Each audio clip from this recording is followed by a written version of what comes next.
Les infiltrateurs Sith. Nous savons maintenant avec certitude que l'Empire Sith avait commencé à préparer son retour dès la guerre civile des Jedi.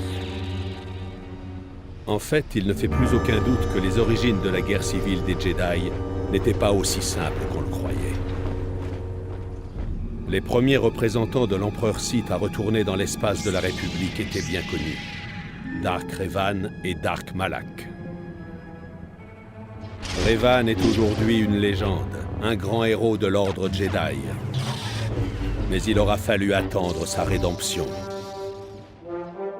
Revan et Malak commencèrent par se rebeller contre le Conseil Jedi en ignorant les ordres et en aidant la République pendant les guerres mandaloriennes. Le succès de Revan qui réussit à vaincre les Mandaloriens poussa le Conseil à s'interroger sur ses ordres. Mais personne ne savait à quel point Revan avait déjà basculé. Après leur victoire écrasante sur Malachor V, Revan et Malak chassèrent les Mandaloriens dans l'espace intersidéral. C'est sur Dromund-Kaas qu'ils firent pleinement connaissance avec un autre ennemi, l'Empire Sith ressuscité. Nous ignorons ce qu'il se passa lors de la rencontre de Revan et Malak avec l'Empereur Sith. Mais une chose est sûre, quand ils revinrent, ils le firent au nom de leur nouveau maître noir. Revan et Malak avaient complètement succombé au côté obscur. L'empereur les renvoya dans la République pour qu'ils préparent une invasion Sith généralisée. Ils devaient s'emparer de cartes conduisant à l'ancienne forge stellaire construite par les Rakata plus de 25 siècles plus tôt. Grâce à la forge stellaire, l'empereur espérait accélérer la construction de la nouvelle armada Sith. Il pourrait ainsi se venger des Jedi et de la République des siècles plus tôt que prévu.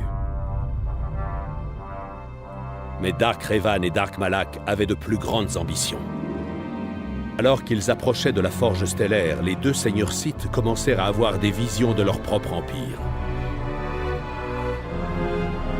Heureusement pour la République, la soif de pouvoir de Malak l'incita à trahir son maître. Il attaqua le vaisseau de Revan et laissa son ancien maître pour mort. Les Jedi trouvèrent Revan blessé et inconscient. Au terme d'un débat intense, le Conseil prit la décision controversée d'effacer la mémoire de Revan et de l'entraîner comme un Jedi. Travaillant auprès du maître Jedi Bastila Shan, Revan reprit ses forces. Il sauva ensuite la République et vainquit son ancien apprenti. La guerre civile des Jedi était finie, la forge stellaire était détruite et Revan s'était non seulement racheté, mais il était devenu un héros. Cependant, au plus profond de la mémoire perdue de Revan se cachait la connaissance d'une menace bien plus grande que Dark Malak. Certes, le plan de l'empereur visant à accélérer son retour avait été déjoué, mais la construction de l'armada Sith continuait. Ce n'était qu'une question de temps. La guerre terminée, Revan retourna dans l'espace intersidéral à la recherche du pire des maux. Personne ne sait ce qui se passa après.